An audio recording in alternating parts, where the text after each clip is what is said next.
On the air everywhere, this is New England Broadcasting.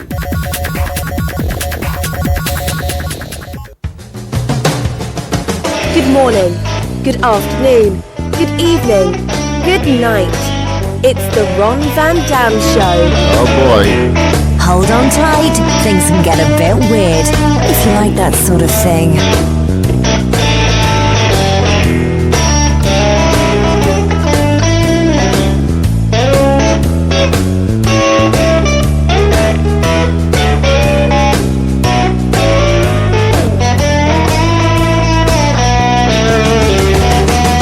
Hey, welcome to the program. It's the Ron Van Dam Show. Are you surprised by that, since you purposely came here to listen to it?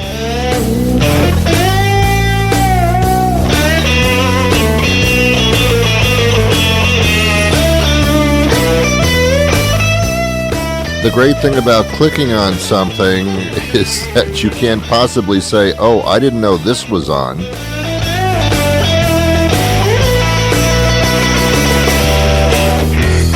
I just hope to God we're both wearing pants. I hope so.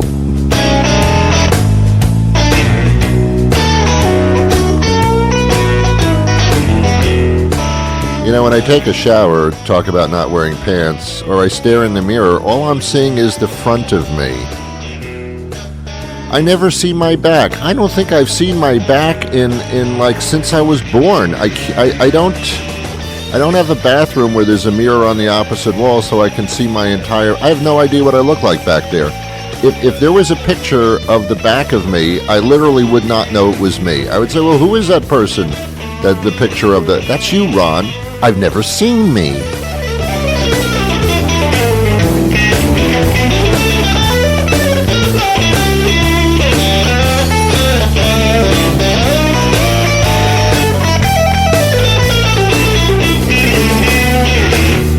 I don't know what's back there. There could be like giant moles or something, or maybe a piece of spaghetti that I sat on by mistake one day back in my childhood.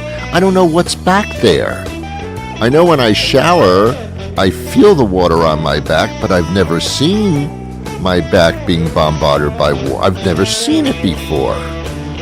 Someday I'm going to take a vacation and go see my back, because you know, when people say to you, Ron, don't worry about it, I've got your back. Well, that's great. What does it look like?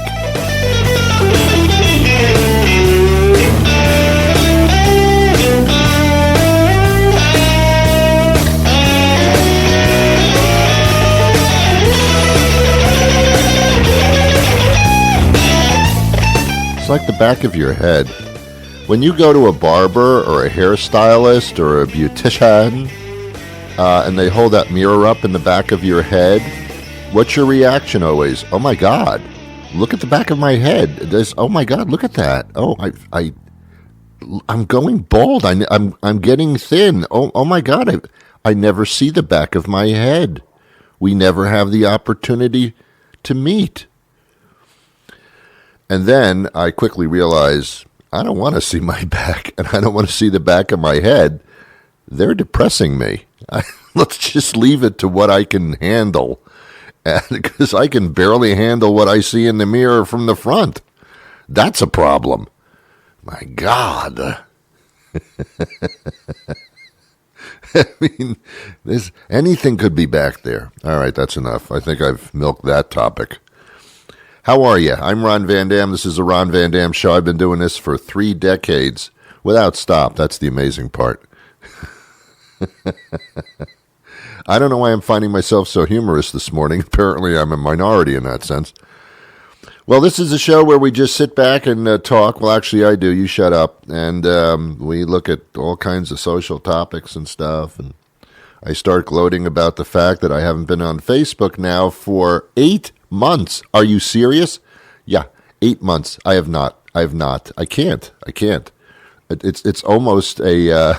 It's a destiny now. I refuse to do it. I'm so sick of social media, you have no idea. Even the word social media churns my stomach. I can't. I can't do it anymore. I want to go back to the days where we just communicated by speaking to each other. When you wanted to make a phone call, you picked up a phone and you talked to people and then you hung up. The only thing I really love is texting because I don't have to talk to you. I don't have to listen to your incessant verbal diarrhea about nothing, just going on and on and on about you. Now, I do a talk show. I have a license to do this. They even pay me. But you don't. Just be a little introspective and realize no one cares that much what you've done. And they totally don't care what you had for dinner last night, or that you walked your dog and it lifted its leg on a metal can. Nobody cares about that. Oh my God, do you really think they do? No one cares about your daily escapades that amount to nothing. You're just hearing yourself talk. Believe me, I know what that's like. So texting, who invented that? I want to kiss you. That was great. You just say what you need. You don't even need verbs or adjectives. Just get to the point and get on with your life, and then they'll respond with the information specifically that you desired. None of this fluff and flowers around it that goes on and on and on. I never have to text anybody and say, hey, what's your point? Get to the point, because texting is the point. I think that's good. It's just that texting is just, I can't be sarcastic.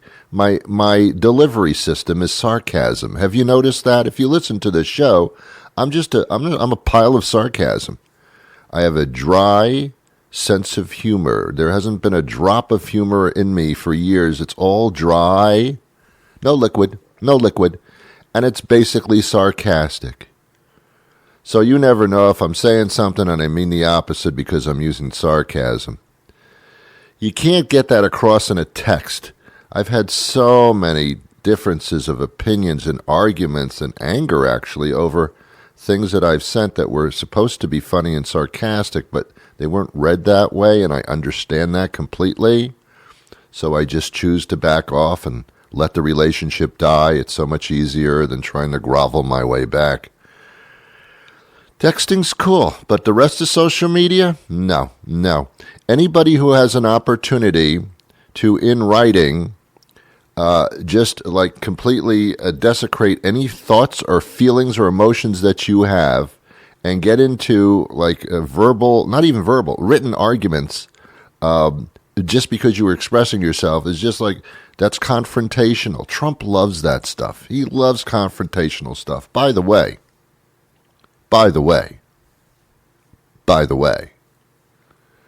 Trump visited Dayton, Ohio, and he visited El Paso, Texas, the two locations this past weekend of violence and mass shooting.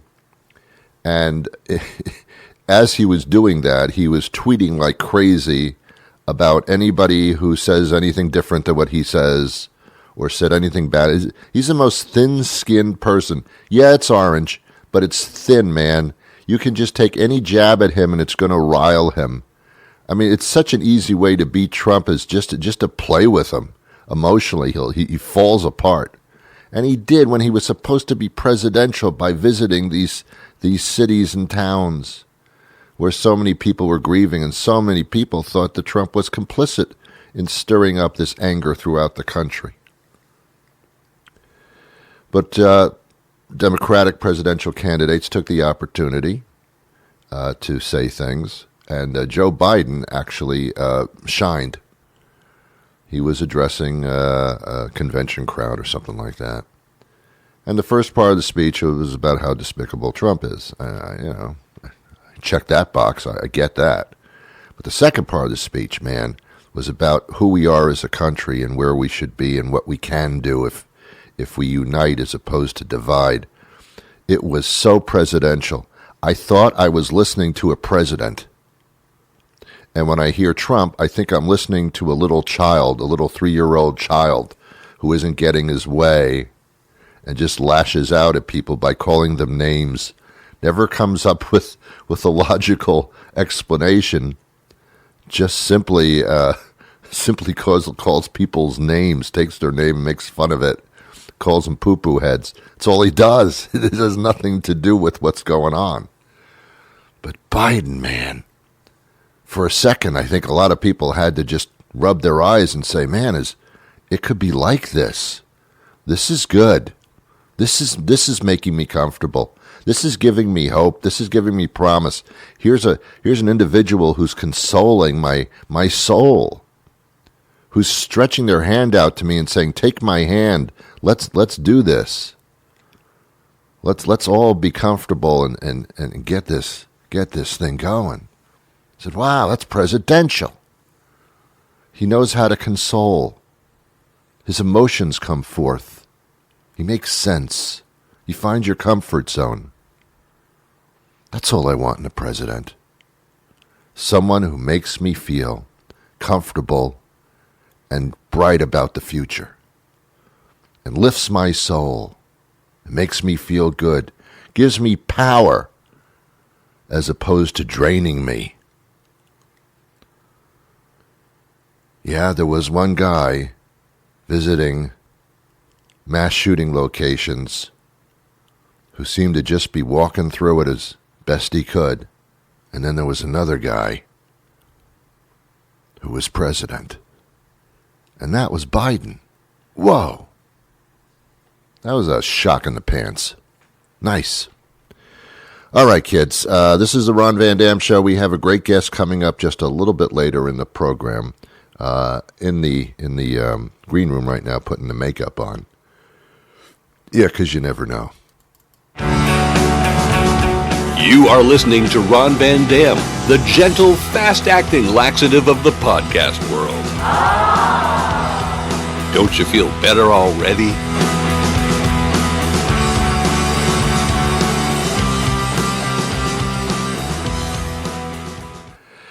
Well. Here we are, hitting the first third of August already. Time is just flying by. Have you noticed that? It's interesting. There's a very big difference between the ages of 22 and the rest of your life. What do I mean by that? Well, when you're younger than 22, tons of things happen in the beginning of your life, in the first little third of it, quarter of it, let's say, hopefully. Tons of things happen. You grow from a fetus into a walking human being within like a year. And then you have all these experiences. You go to school, you meet people, you have friends, you date, you have sex, you try a couple of drugs, which you're not supposed to do. You have temptations, you have decisions, you learn how to drive, you get your freedom, you get a job, you go to college, you don't go to college. All kinds of stuff happens, man. You date, you get married, sometimes you get divorced the next day. This all happens by the age of 22. Your life is full, complete. You've done everything in the space of 22 years. It's an entire lifetime of discovery, adventure, experience, all rolled into 2 decades. Phenomenal number of things happen. You're on your own, you're dependent, you're independent. You get pimples. The pimples go away with cream. It's amazing. You travel. You love. You hate. You kiss. You tell. All within 2 decades. Then you turn 21, and all of a sudden, you get your first job. You get a steady relationship, and things like slow down like you wouldn't believe. Then it's the same thing every day. Sure, in school it was the same thing every day for a long time, but stuff was happening in between. Your social life was developing in all different directions, here and there, and finding your way and meeting new people and having learn and education and soaking in information that you use in order to develop as a human being. But in your 20s, all of a sudden, it's just like, wow, all this to wake up, brush my teeth, go to work, have dinner, go to bed. That's what this all was about? And then the weekend comes and you get little excitements and you go away, you have a picnic lunch in the woods somewhere and you go home and you get ready to go back to work again. It's a Monday. This is the rest of my life? Yes, it is. The only thing that interrupts that is having a child, having a baby. That just throws you off course like there's no tomorrow. But even then, if you're one of those stay-at-home parents and you just keep pumping out babies and that ends up being your reason for existence and the only thing you ever do is pump out babies like some type of wild-ass dog somewhere in the wilderness, then even that becomes mundane and routine. Yes, ladies and gentlemen, unless you create excitement or adventure, your life's like dull at that point. And you go through the rest of your life just like going through the days. And the days tick off. Like a calendar, you just keep marking the days like you're in prison. It's interesting. That's called depression, by the way. Unless you make every day of your life significant somehow. Unless you do something every day of your life that you really find pleasure and comfort and reward. Something that you look forward to every single day. No, not just getting out of bed. I love these people. You know, you say to them, hey, how's everything going? Well, I'm still breathing. That's your response? Are you trying to be funny? Are you trying to say something really cute? Because that's a horrible response. How's your life going? Well, I'm still breathing. Oh my God. Your bar is set really low. Because it's like breathing or not, and that's pretty much it. That's like awful. Don't say that. Don't respond like that. You sound pathetic. The proper response is, and I will tell you what it is so you can say it. Hey, how's everything going? Couldn't be better. Every day is beautiful. Oh, I want to be around you. I want to share my time with you.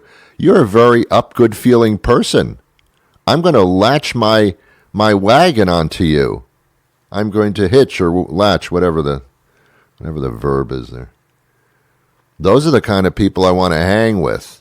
Don't talk too much. I'll hang with you, but don't talk that much. The people that respond negatively, hey, how's everything? Well, I'm still breathing. Oh my God, can I spend my life with you? That's an awful response.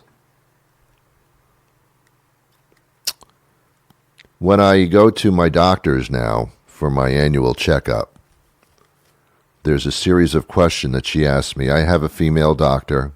I don't know. I like to be examined by somebody with a vagina. That's just me. Although it doesn't come into play, I know it's there. I don't know even why I said that. I just wanted to say that my doctor is a female. It's really all I meant to say by that. But she asks me this question every time. She says, have you had any signs of depression since I last saw you? She never asked me that before. And I said to her, why are you asking me that? Do I appear depressed to you? She says, no. She says, no, you don't, but I'm required to ask you that question. You're required. It's part of the format now. I think that's wonderful. It's just that depressed people don't tend to admit that sometimes. Well, it's good to see you again. Are you depressed? Yes, as a matter of fact, I'm surprised I didn't kill myself by today. People don't respond like that. Their response is more so, no, I don't have any depression. Okay. Anyway, that's part of it. And the other questions she asked me are similar questions like, how many drinks do you have a week? And I really don't want to answer that because I know that that's, whatever I say is not going to be satisfactory. Ron, how many drinks do you have a week? I lost count. Is that the right answer? I think the right answer is none, except I think I had one or two, but I was so shit-faced I can't remember. I mean, there is no good answer to that. If you drink, does that mean you're depressed? No. It means you're defying your doctor. That's all. You're revolutionary. I turned it on her one time because I am a sarcastic son of a bitch. And she asked me, she says, Ron, how many drinks do you have a week? And I responded by saying, well, how many drinks do you have a week? And she says, usually none. Sometimes I'll have a glass of wine if I go out to dinner. Oh my God, are you fun or what? What? Slow down, wild woman. That's wow. Slow down. And I quickly realized there's no relationship here, and there never will be, and never could be. And besides, you're my doctor. I think I've told you before, the most uncomfortable thing about getting a physical exam is that they ask me to take all my clothes off, but they leave all of theirs on, and I think that's unfair. I don't know. Why should I be the one to have to initiate this removal of clothing? If I'm going to wear a gown, which I totally never wear otherwise, if I'm going to wear a gown that's open in the back, you should wear a gown that's open in the back. I'm not asking you to open the gown in the front. I'm asking you just to put a gown on and open it in the back. Then we're on a level playing field. But when you're in this godlike position of having your clothes on, but yet you strip me of mine, I think you're trying to put me in a subservient position here. Like I will bow to your every needs because I feel naked, and yet you are fully clothed with the power. And then you continue to malign me by sticking a light in my ear while I'm almost completely naked. That's demeaning. I don't know why. And then you ask me to breathe. You actually ask me to breathe. You say, take a deep breath, hold it in, and then let it out when I tell you. And then they forget to tell you to let it out. That's a problem too. Why? Because I have no clothes on. What am I going to do? What am I going to leave? What am I going to do? You're clothed. I have nothing on. Yeah, you're the powerful one. You're treating me like a circus animal. Cough. Take a deep breath. Lie on your side. What are you going to give me a dog treat? What are you doing here? What do you give? Just because you have the clothes on? I think I've wasted enough of your time. We're going to talk about skin today, as long as we're talking about not having your clothes on. It's the summer, and I talk about this every once in a while, but, skin cancer is something that people are talking about, man. You're over a certain age, you got to start seeing a dermatologist, because that's when this stuff goes bad. So take your clothes off when the doctor tells you, but keep them on so that you don't get skin cancer. Our guest is next. Hi, this is Bob Robinson from Bob's Handy Around the House. I'm a local handyman. I've been in business for the last 50 years on my own, doing light repair work in our area. Whatever you need done, carpentry, painting, floors, tiling, yard work, I can do it all for you. I'll come to your home and do the work for a very reasonable fee. Naked. I should probably mention that I will be naked while I do this work. Buck naked, not a stitch on me, waving in the wind, in my birthday suit, showing what God gave me, naked as a jaybird. I'll be naked the whole time. I show up naked. I do the work naked. You pay me while I'm naked. Bob's Handy Around the House, Bob Robinson. You can look me up on Facebook, where I am naked. Hi, Ron. Hi, Ron. Hi. How's everybody doing? Well, thanks. Good. Okay, we have Dr. Daud, who's an oncologist, and he's specializing in melanoma and other skin cancers, and co-director of melanoma clinical research. And also, we've got, is this Helen? No? Who do I have? Who do I have with you, Doctor? Colleen Anderson. Okay, sorry. Okay, welcome to the program. We're talking about various forms of skin cancer, specifically melanoma, but this is the time of year that we would tend to talk about this. I'm constantly alerted to stay out of the sun or to protect myself. I assume that happens all year round. Am I right? That's right. Especially in summer, it's a big deal. Anytime you're outside, put sunscreen, put sun protective clothing, hats, glasses, and make sure your kids are safe in the sun too, because their skins are thinner. Mm-hmm. They're just much more sensitive to sun. Yeah, that seems to be the case. And apparently what you do with your kids when they're young actually really takes shape and takes form when they get older. I've been told that what I did as a kid is now affecting me as an adult. True, very true. That what happened in your teens and when you were a young adult and a child, that kind of impacts your whole life, because blistering sunburns in childhood, they can have a long-term impact on your skin cancer risk all through your life. All right. Is skin cancer becoming more prevalent or less prevalent with protection, or is this something that we need to be increasingly aware of? It's becoming more prevalent, and part of it is, I think, for good reason. Many of us are outdoors a lot more. You're exercising more, playing stuff in the water more. So that all is super positive.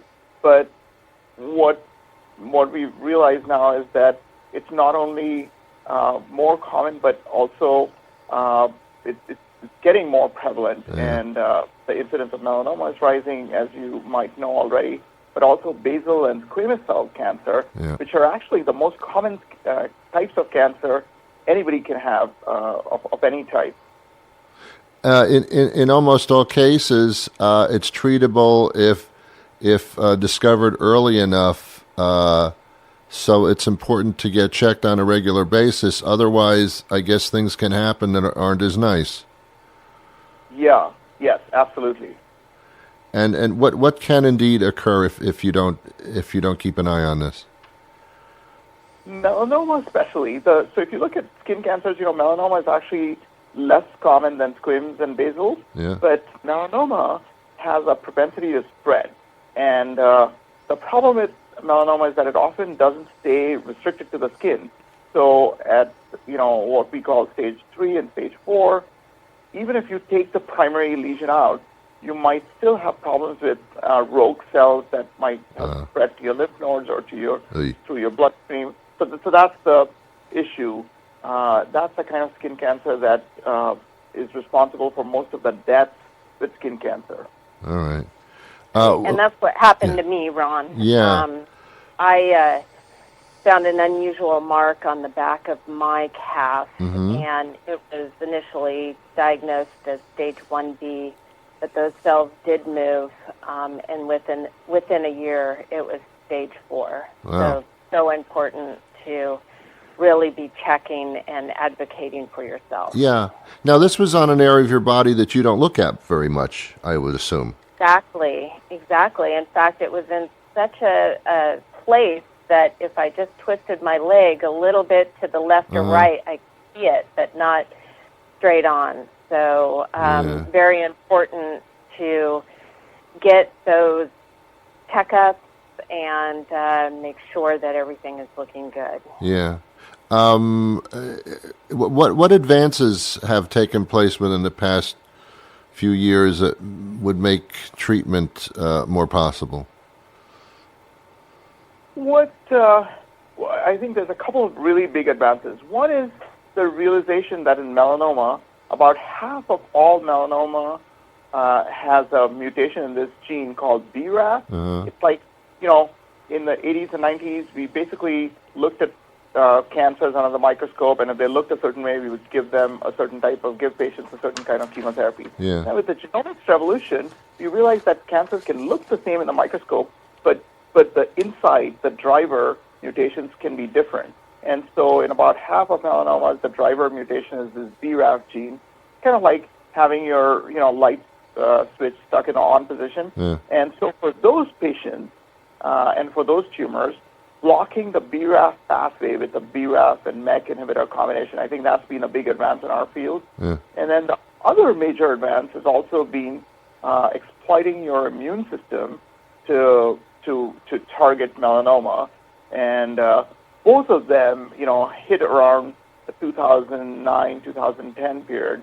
And I think we've had a lot of advances in that field, specifically. Yeah.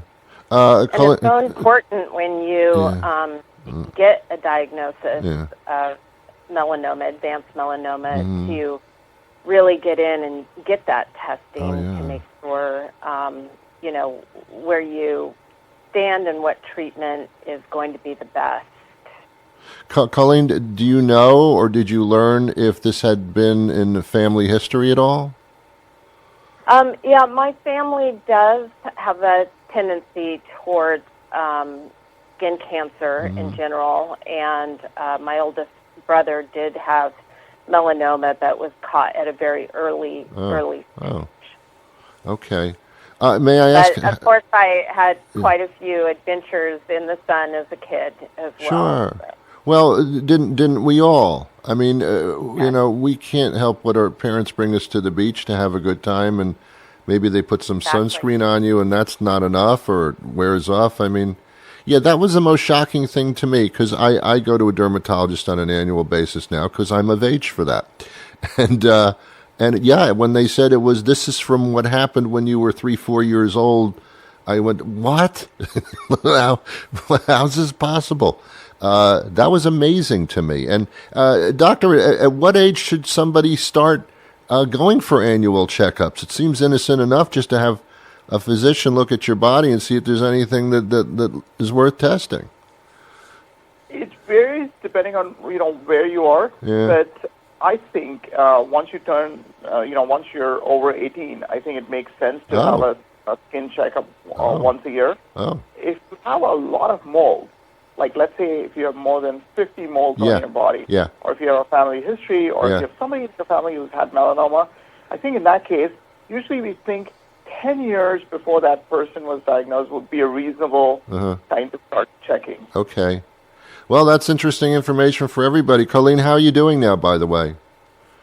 Well, thank you for asking. I'm doing very well, and I have been on a wonderful treatment with Dr. Daud and UCSF direction with the mechanist and Taffin-Lar, and it's worked very well for me. However, everyone will react differently to it as well. Sure. But for me, it's been the direction to take.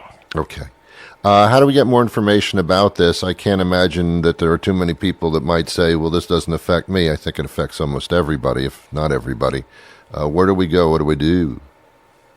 So there's a couple of interesting resources for that. I just want to add that Mechanist and Taffin-Lar, or dabrafenib and trametinib, that's the pooled analysis that we are reporting. The study was reported in the New England Journal of Medicine. That shows 5-year data from that study. And these drugs do have side effects. That includes things like, fever, skin rashes, sometimes eyes, heart, and vision problems, sometimes, lung or breathing problems. So there are serious side effects to these drugs, and not everybody has the same great outcome that Colleen has had. Right. So I think it's important to look at resources like, cancer.gov or the Melanoma Research Foundation, Melanoma Research Alliance, and many other websites too, maintained by, different health organizations. Great. And again, what's a website we can visit? Because everything's websites now. It's the cancer.gov. That's a good website to look for the latest and greatest information. Okay, great. Dr. Daud and Colleen, thank you so much for your time today. Thank you, Ron. Thank you. Take care. Well, that will do it for today. You've been wonderful as usual. You've been so patient, so kind. There's going to be a gift for all of you. Not really, I'm only kidding. I'll be back again tomorrow with a brand new show. Until then, I wish you peace.